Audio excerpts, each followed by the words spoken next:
Hey, YouTubers, Tasman here, bringing you another episode of Fantasy Grounds Unity from the ground up. And in our last episode, we talked a little bit about as the DM preparing, which I can't stress enough how important it is to prepare. I know I probably didn't seem way prepared. I've read that adventure like maybe two times. I don't think I've read it three times, but I've read that adventure two times, and still there are things that escape me. Well, another thing that doesn't help is I'm also reading two other types of adventures multiple times that I'm running for friends and such. So definitely things are escaping me. But what I want to do now is maybe kind of start over more or less from the player's side of the side of side of view. That doesn't sound right. The player's view. Let's go with that. So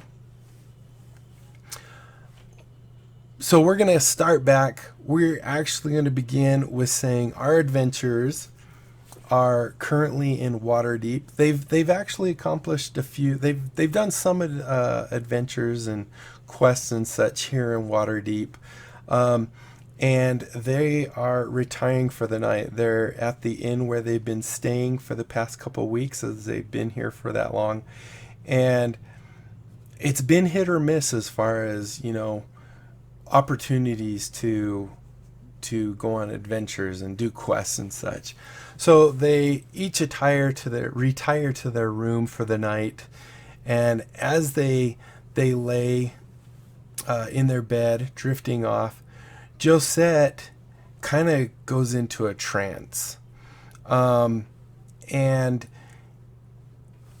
not so much a trance, but she's kind of having a vision, in a dream slash vision. And in her dream, she sees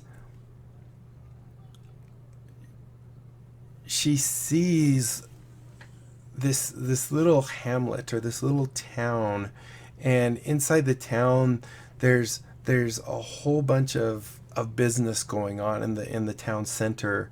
And as she's walking around looking at all these different the different little not shops, what do they call those? Tents, I guess. I don't know. Little stands and stuff. As she's looking at these different stands and seeing these things, she sees a dwarf that actually is standing out more than anything else in the dream. Like, everything's almost like it would be a background image, and this dwarf is kind of emanating a different kind of presence. He's very sharp and almost has this aura and glow about him. As she's going up to him, she feels herself being pulled backwards, and she's being pulled backwards, and she's leaving the town. Not necessarily that she's fighting to stay there, but as she's leaving the town, she does see a sign off to the side, that says "Welcome to Loudwater." And just as she passes this border of the sign and sees the sign, she wakes up and finds that this dream is actually taken all night long. So she goes down. So Josette goes down to the lobby of the inn and over to where they're serving food and stuff, and she meets up with her party, which is a cleric named Mercy, a rogue named Athena, and what do we have him be, a fighter? A fighter named Duthian. And she recounts this story to them. As she's telling them the story of this dream, Duthian says, "Loudwater? I haven't been there in a long time." And he says, "Maybe what you're dreaming about is the Great Harvest. It's kind of a festival they hold, and Actually, it's right around this time of year. So with this information, the party decides that maybe they're being called to this place. And so they ask Dutheon where it is, and he says it's about a day's travel. So they get together, they head out towards Loudwater. Now this is a great place where your characters, if they don't know each other, in this case they do, they can introduce who they are. More or less, this is also when you're streaming and stuff, this is for your people that are watching, your viewers, because they don't know who they are. So for example, Josette here, she is a level 1 sorcerer. She has a really nice signet ring, and she dresses in fine robes. She's dragonborn. However, because in this neck of the woods, dragonborn aren't necessarily looked well upon or whatever. They're not well accepted. She actually has a second ring that gives her the power to change her look, and she actually looks like a human, as you can see in the little picture there. If the players have actually filled in the notes area and have their gender, age, height, and weight, they can share some of that information. Usually people aren't going to care about height and weight, age roughly, and then they can also fill in the appearance where they can talk about that. She can talk about her ring that gives her the illusion of being a human. And then we would move on to Mercy, who's next in the pecking order here. Mercy would maybe introduce herself as a cleric, an acolyte, that she's been in the service of the temple of insert deity here. And then you can describe her. If we go off the picture, she has blonde hair that's, fairly long. And you can describe her. I don't have really good backstories for these people. I apologize. Then Athena can introduce herself as the rogue. She probably wouldn't volunteer right up front that she has a criminal background. She might actually kind of modify it to be more of a street urchin, where she grew up on the streets in Waterdeep, in fact. She actually encountered this party that used to be of just 3 through one of their adventures. Or maybe they found her and saw her stealing and stopped her, and she ended up joining them or something. Whatever you want. But like I said, she's probably not going to volunteer that she's a criminal. She might say she grew up on the streets. Because she's actually a wood elf, there could be a backstory bit there, that she was born in the woods. Her parents were exiled for whatever reason. They came to the nearest city of Waterdeep, and they ended up dying, and she kind of grew up on the streets. So, we can say she has kind of a reddish hair, describe her whichever ways we want. Then Dutheon, we could talk about him. He actually grew up near Loudwater. He knows about a lot of the things that are going on up there. But he left when he was really young to join the military to, serve the king or the lord of the land. So, and then you can describe him with a beard and you look at his weapon and say he has a great big battle axe strapped to his back and 2 hand axes on his belt. So you have him describe your characters.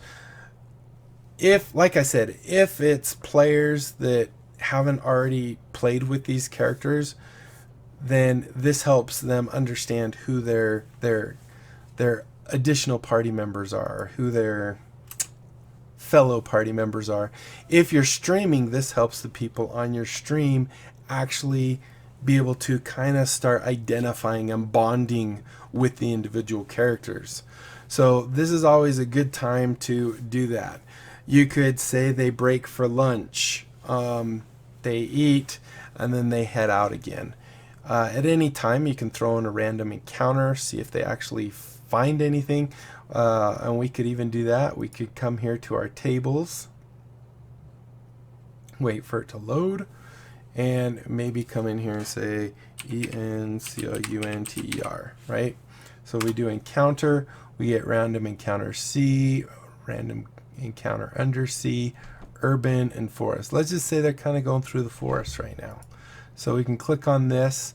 We do not want this to be visible to players, so we mark it as invisible. That would be visible. And here we can say we get a displacer beast, and then there's a little link right here to a displacer beast. Let's calculate really quick his CR and stuff. Make sure he isn't gonna, yeah, a 3. He might wreck them. However, let's go look at him really quick and just see. Displacer, we can make 2 attacks with his tentacles. Melee +6 to hit. 1d6 +4. Not too bad. Let's go ahead and let him find a displacer beast. If you want to know what they look like. Oh, I thought that was going to pull up. I guess it's not. So you could say as they're going up the trail and they're getting closer to the mountains, they hear off into the side of the road, they hear some rustling in the bushes, and let's go ahead. We'll go ahead and place it. Oh, that added him to the combat tracker already. Let's go ahead and delete this one. Sorry. So you could tell them that, you know, they do this. Now, this is a good place where you could have lots of other maps. Like, we don't actually have any kind of map for this, but we might have, if we go to all, maybe there will be some kind of map that we can use. If worse comes to worse, you can always just use, let's do map. You can just find any generic map and work with that. I don't think these ones are very good. I have, let's just go grab a real quick map. We'll just call it the trail they're on. So if I go to, whoops, I wanted D. Wrong button. D. Fantasy Grounds. Sorry, I should have had this prepared, but I wasn't even thinking about this till just now. And I was like, oh, this might be a good thing to do. So I have a bunch of maps that I've downloaded. Probably just adventure. Let's just find one that looks like it's a path, like this. So we can go ahead and say, where's copy? Copy right here. Let's go into Fantasy Grounds Unity. It's always good to have lots of extra maps available. Is there just a basic image? I don't think there is. So let's go to campaigns, tutorial, images, and we'll go ahead and paste it here. There we go. So now we can tell them that, you know, as they hear the rustling off into the woods. Worst comes to worst, you could actually be doing that while you're waiting for them. So we're going to put this in uncategorized. And if we go to images, campaign, right here. So we can take that, put it in right there. So now we actually, oh, this has got hexes. That's okay. We can still work with it.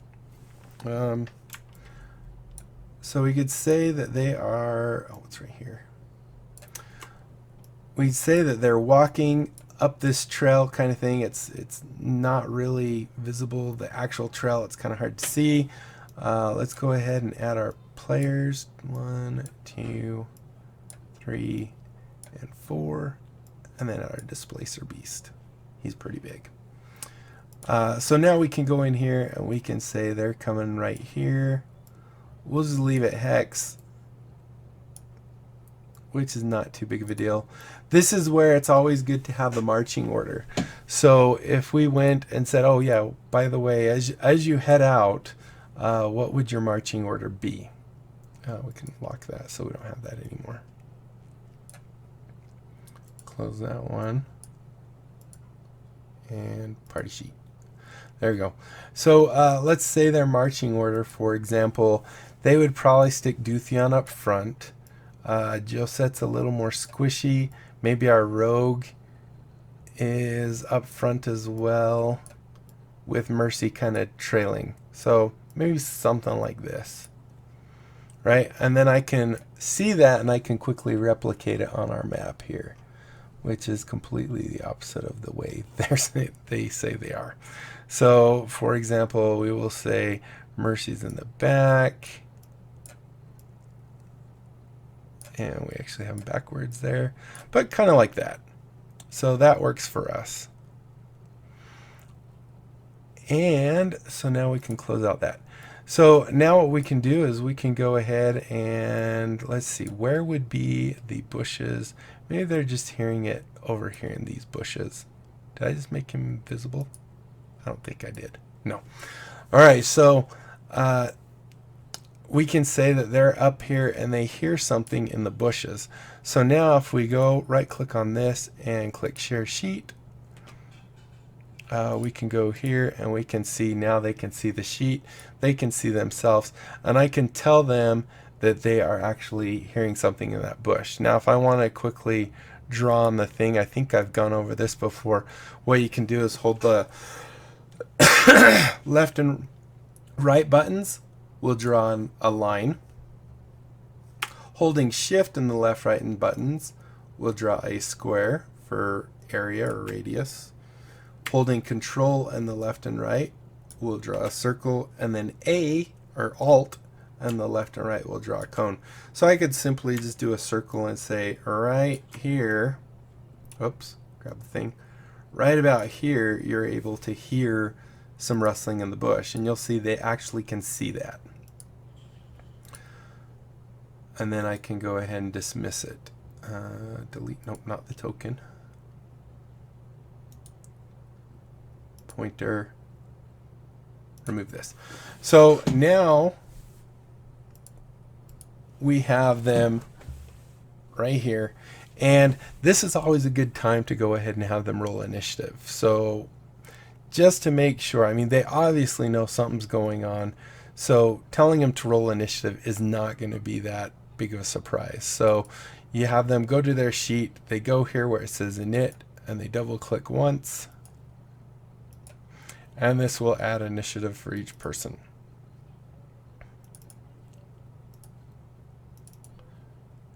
And I can't get her right now. She actually has pretty good initiative. All right, so now they all have initiative, and behind the scenes, I can go ahead and roll initiative for our creature. So I can click on the displacer beast here. I wonder if they made it so you can actually do it individually. Doesn't look like it. So we can come in here, go initiative, and say roll NPC initiatives. If I do all, it will actually roll everyone's. And then if I just do that, it'll only roll the good guys or the player characters. So he actually got a really low initiative, which is kind of good in this case.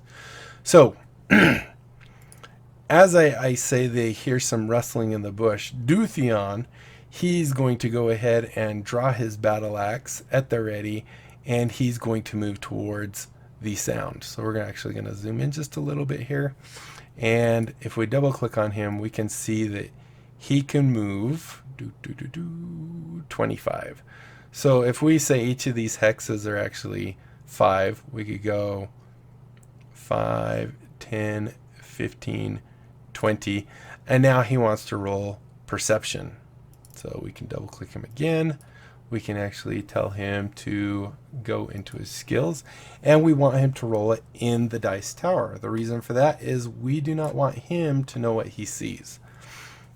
We don't want him to, does that make sense? We don't want him to know how good his roll is.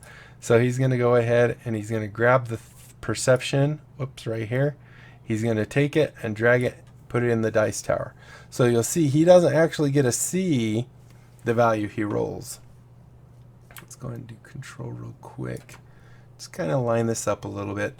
One thing about Fantasy Grounds is you definitely juggle windows a lot. So it's very, very good to know that holding control and then left clicking will allow you to move a window quickly, or just left click alone will let you move it.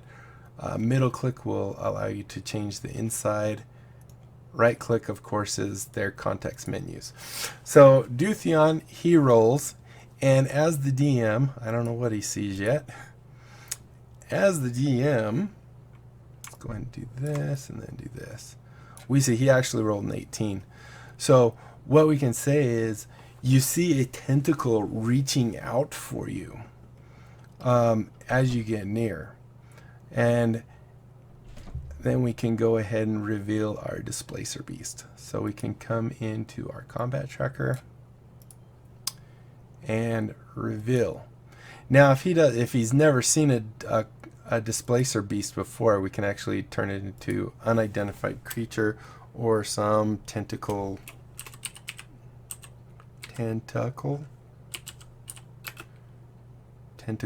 creature, something like that, and he will have that. I'm going to take off the avoidance because I think that will make him a lot harder to hit, and I want them to be able to beat him. And he has 90 health. I'm actually also going to remove that. So one thing you can do before you start fighting and stuff is you can tweak these different values and it won't actually show them. So let's change his health to maybe let's do 25. Hopefully that's not too much. So Dutheon sees this. Now because he sees it, now everyone actually jumps to action. So to start a round, you can actually just click on the side here, and now you see it's Athena's turn first. So Athena, what she is going to do,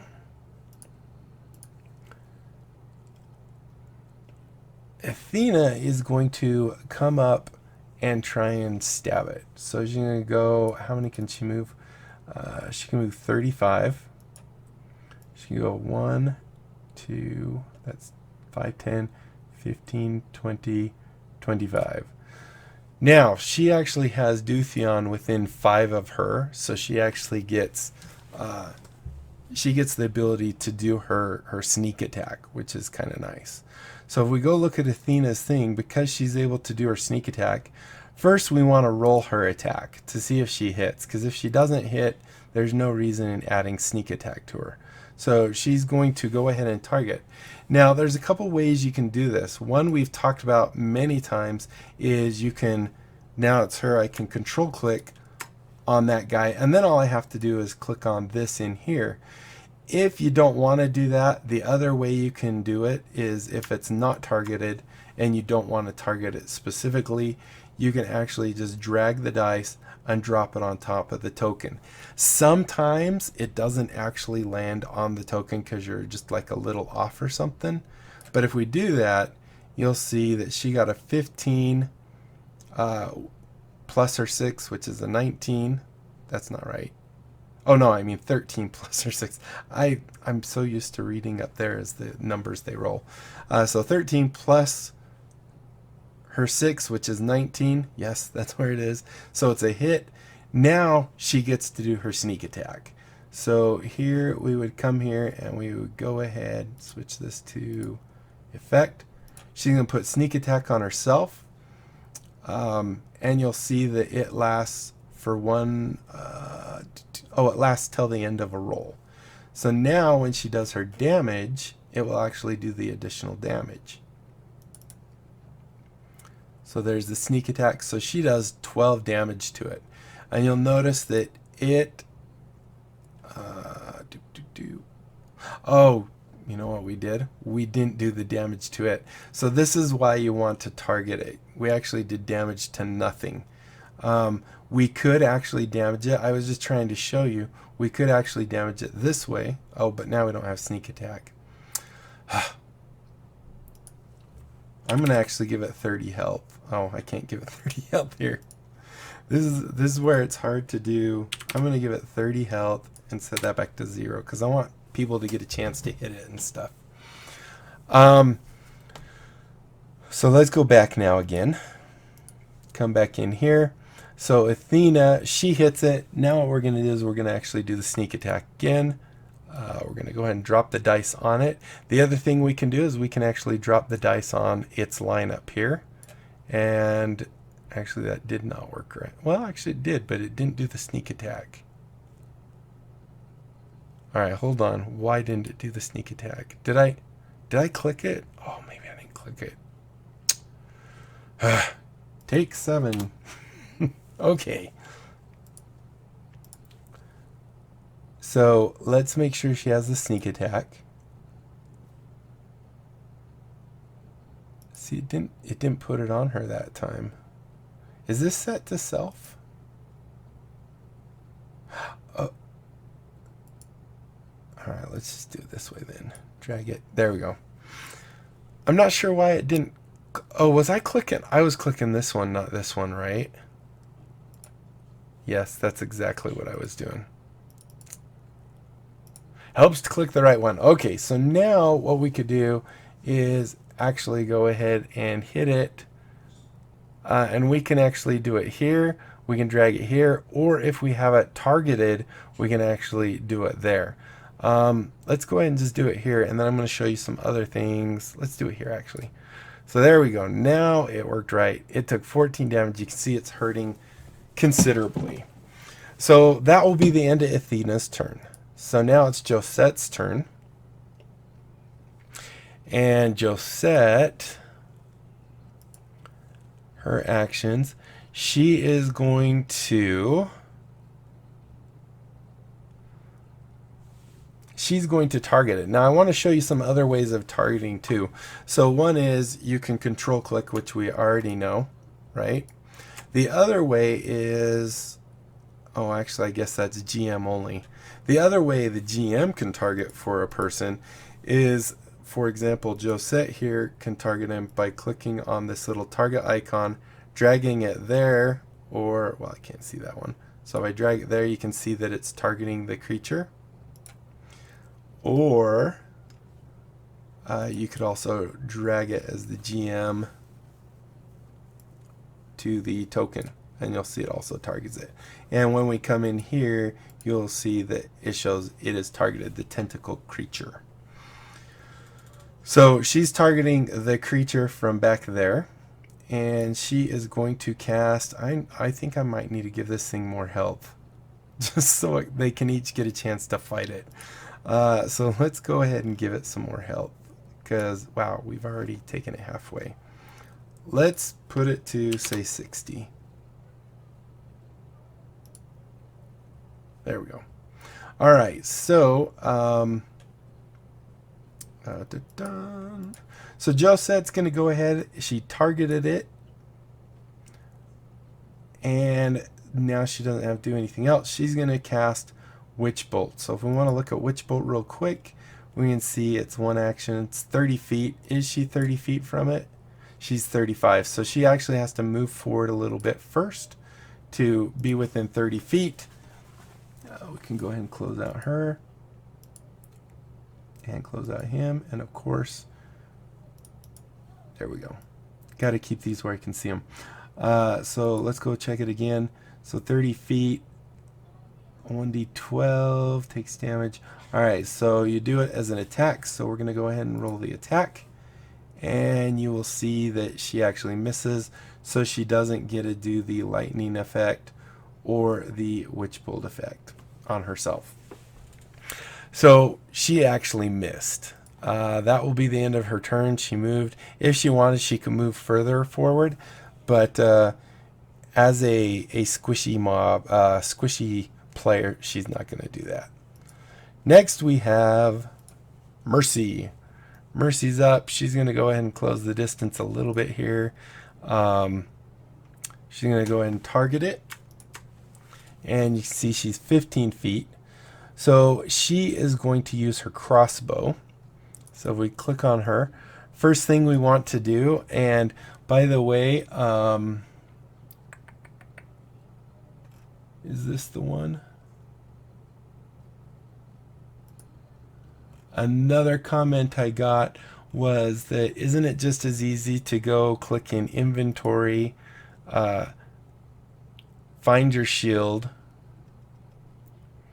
click on this, which you actually have to click on twice because you're still carrying it, and this will remove it from your AC. But then you have to remember to re-equip it. Other words, you're going to take that hit on your AC for the rest of the game until you remember to equip it. So I do like to actually have my little stow shield. So because she's using her crossbow, technically she has to put her shield away. So here you can see she is right here, stowed her shield, which means for the duration of one turn, she has a -2 to her AC. So she's a little easier to hit. Now what she's going to do is go ahead and let's go and switch that where they need to be to. Actions. She's going to go ahead and use her crossbow.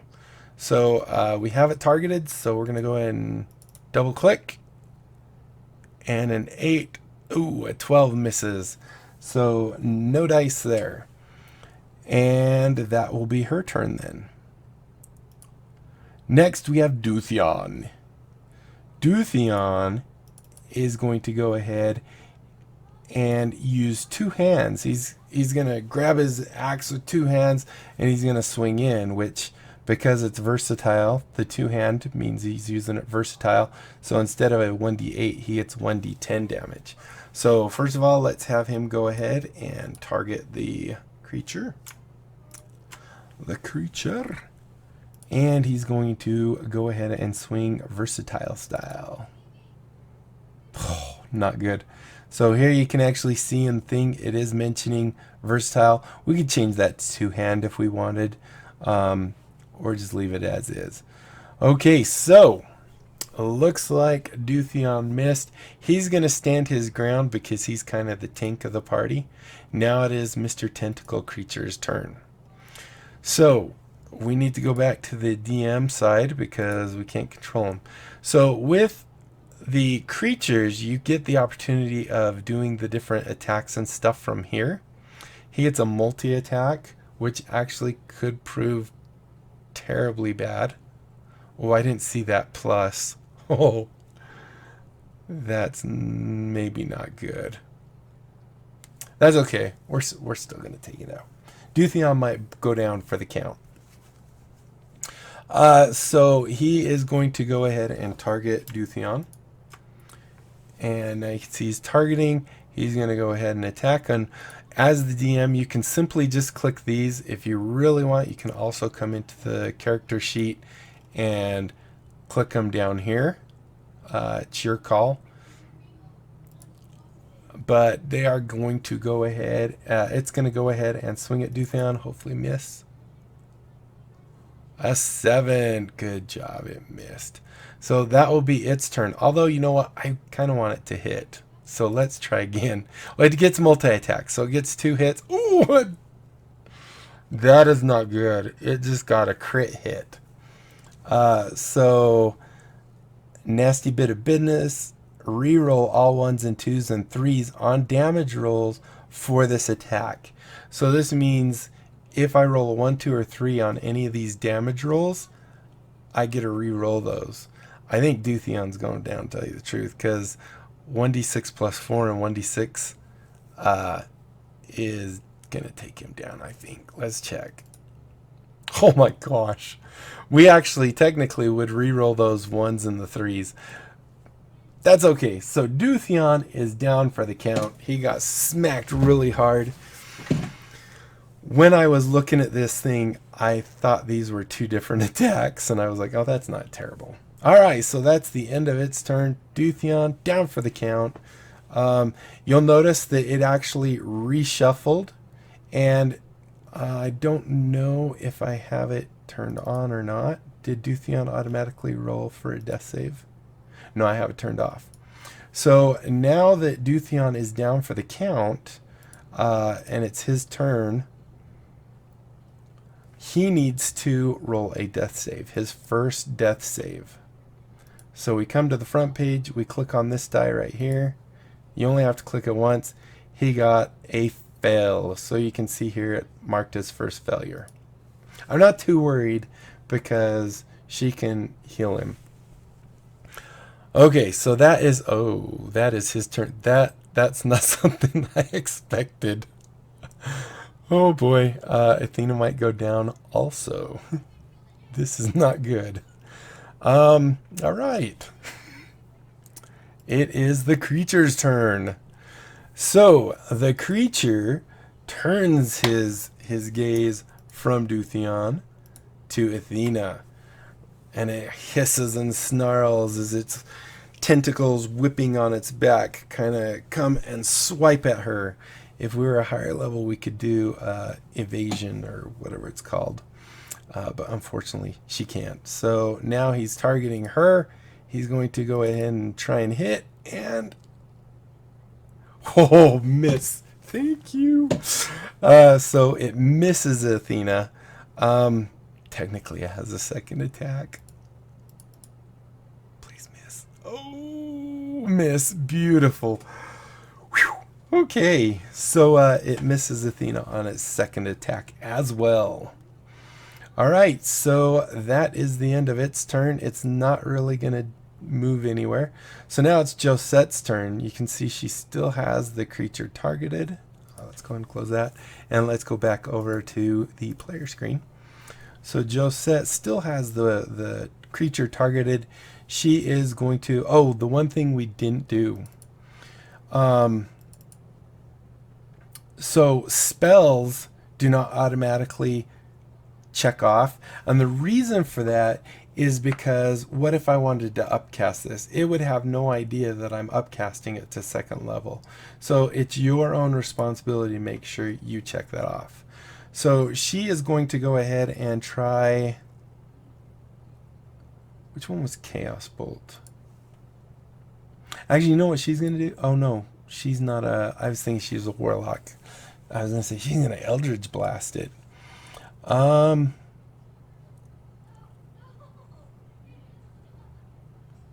2d8 plus 6. Choose one of the d8s. The number rolled on that die determines the attack type. So with this, we change the... and it says choose one of them. Choose one. Alright, so we'll keep that handy because we need to choose what kind of damage, although I don't think it's really going to matter that much. So she's going to go ahead and use a Chaos Bolt and try and hit it. 17. Beautiful, she hit. Alright, so it's going to do 2d6. So one of these we could do 8 or 4 for its damage type.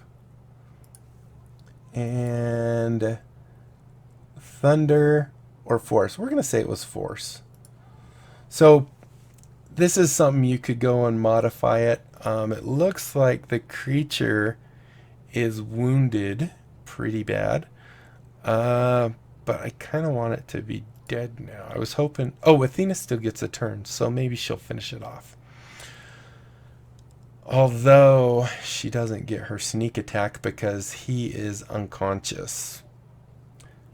Although, okay, so here's some things I'm not 100% sure of. Like, I've never professed to be the know-it-all. Oh, we're at 38 minutes. Holy cow. We're going to try and finish this battle really quick. But the one thing I'm not 100% sure of, and I don't know everything D&D, so this would be something I would ask you guys. So some say that if this creature is not targeting me, I can still get my sneak attack because it's actually... oh, actually, it did target me. So never mind, I don't get sneak attack anyway. That's okay. She's still going to try and take it out. Hopefully she does. How dead is this thing now anyway? And make sure it actually did the damage. 14.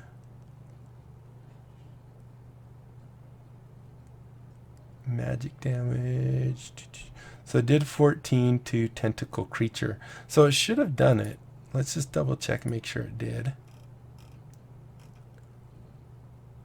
Yeah, I'm going to change it back to, say, 35. We'll make it hurting. Going to 60 was too high. Alright. And 90 obviously was beyond too high. Look how much damage he took. 25. Or no. Oh, he took exactly his hit. Okay, perfect. All right, so now Josette, she hit it. She did her damage. Go ahead. It is now Mercy's turn. So Mercy is going to, let's see, I think she has, doesn't she have Spare the Dying? I want to do this just so you can see what it is. She could also come up to him and actually touch him and heal him, because she does have her Cure Wounds. But I wanted to show you the Spare the Dying and stuff. So we could come here, we say you touch a living creature that has 0 hit points, the creature becomes stable. This spell has no effect on undead constructs. So what we can do with Mercy is we can actually move her to, say, right here. She reaches down and her hand begins to glow as she touches Dutheon. And where was this? Spare the Dying. Let's go back to... Oh, that was action. Why is it showing me the... There we go. That's the one I wanted. So she's going to go ahead and do Spare the Dying. And she can drag this on top of Dutheon. And you'll see now it says he is Spare the Dying stable. So that's the state. This is just a label. So now he no longer has to roll his death saving throws. However, that does end her turn. Because that wasn't a bonus action, right? Let's just double check. Spare the Dying. It is one action. Okay, so it now is Athena's turn. And Athena is going to go ahead and try and hit this thing again. So she will use, let's go ahead and close out this one just so I don't have so many windows open. Athena is going to go ahead and use her rapier. Does she still have it targeted? I don't think so. Oh, because the first time we didn't actually target it that way. So let's go ahead and do that. Let's go ahead and use the rapier. Come on, baby. Oh, crap. Totally misses. Not good. No damage. Alright, well, she's not going to do anything else. Dutheon, he no longer has to make a death saving throw because he is now stable. Athena, she gets her turn. Luckily, everyone's getting their turn before this thing does, because I think that could be bad. So, oh, whoops, that was Athena. She's going to go ahead, try and hit it again. Come on, Athena. She misses. Not good. That brings us to Mercy, who is going to maybe do Inflict Wounds on it. She has Tentacle Creature targeted. Yes, Inflict Wounds. Oh, she misses.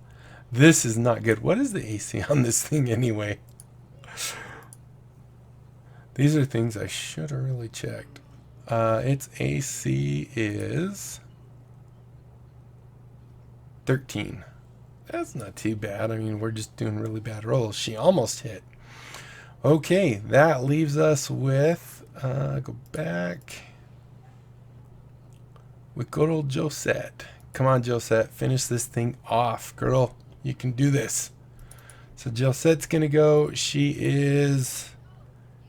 has now used her second one and now can't do any of her other spells. Firebolt, does that require touch? One action, 120 feet. Nope.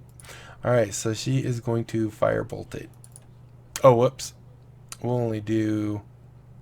Did she roll the exact same thing 2 times? 8 and 8. We want to finish this thing off, so I'm going to let her try it once more. Where I'm only clicking... Oh my gosh, you gotta be kidding. Automatic. She's going to try one more. This is cheaty as all get out. Oh my gosh. She's going to try one more. We cannot get this. Come on, Josette. You need... Serious? Oh, wait. Is this...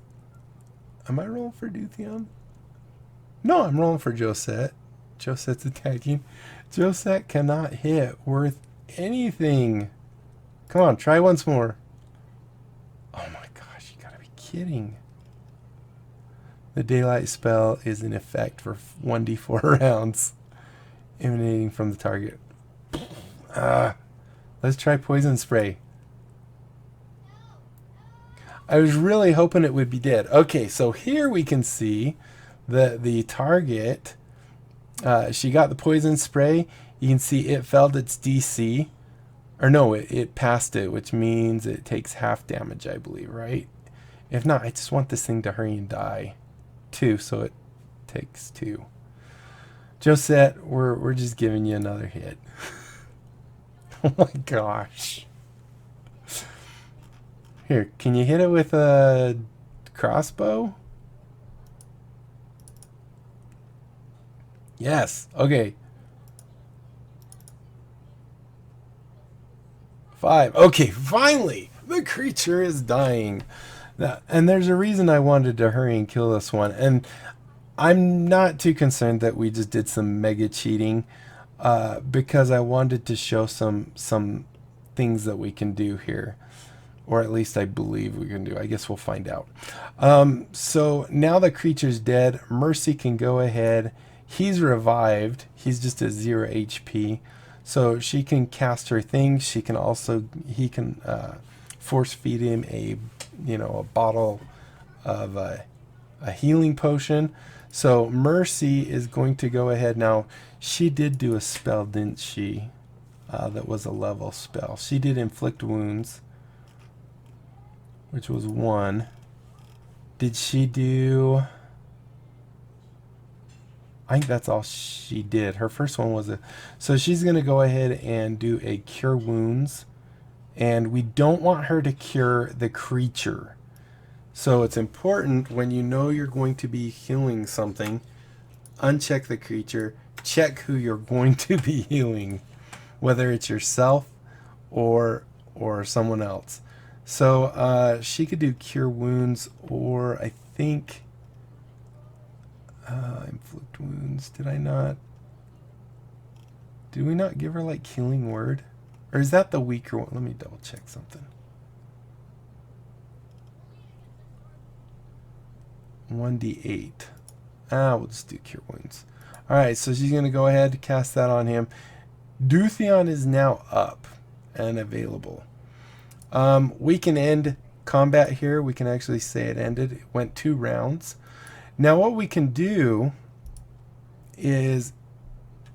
we have to be in the other view. Wow, this is going to be 15 minutes. 50 minutes on this one. So what we can do is we can open up the party sheet. We can go to XP, and because they beat this creature, we can actually click on this right here. I think it was this one. And I think we can just drag... whoops, are we on XP? Yeah, we're on XP. I think we can actually just drag it up in here.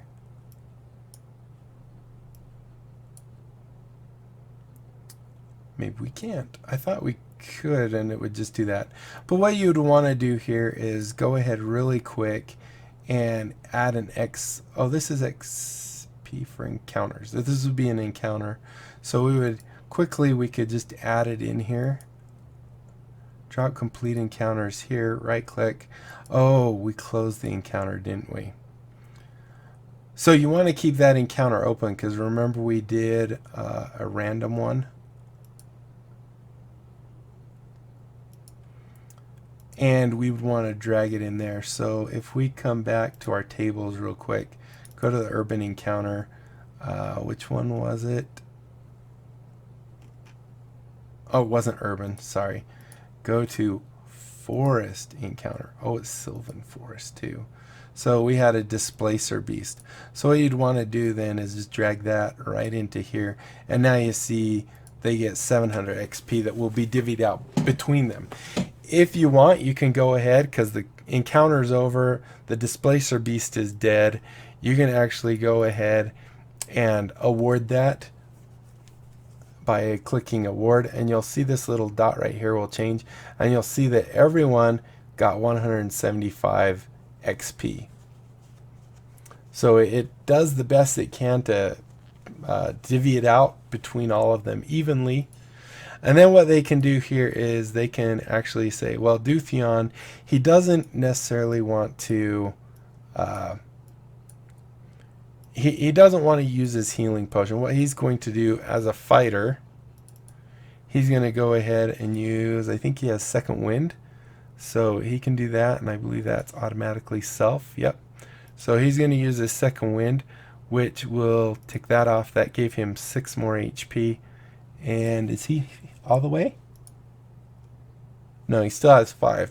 The other thing he can do is he can say, all right, well, I'm also going to use up a hit die.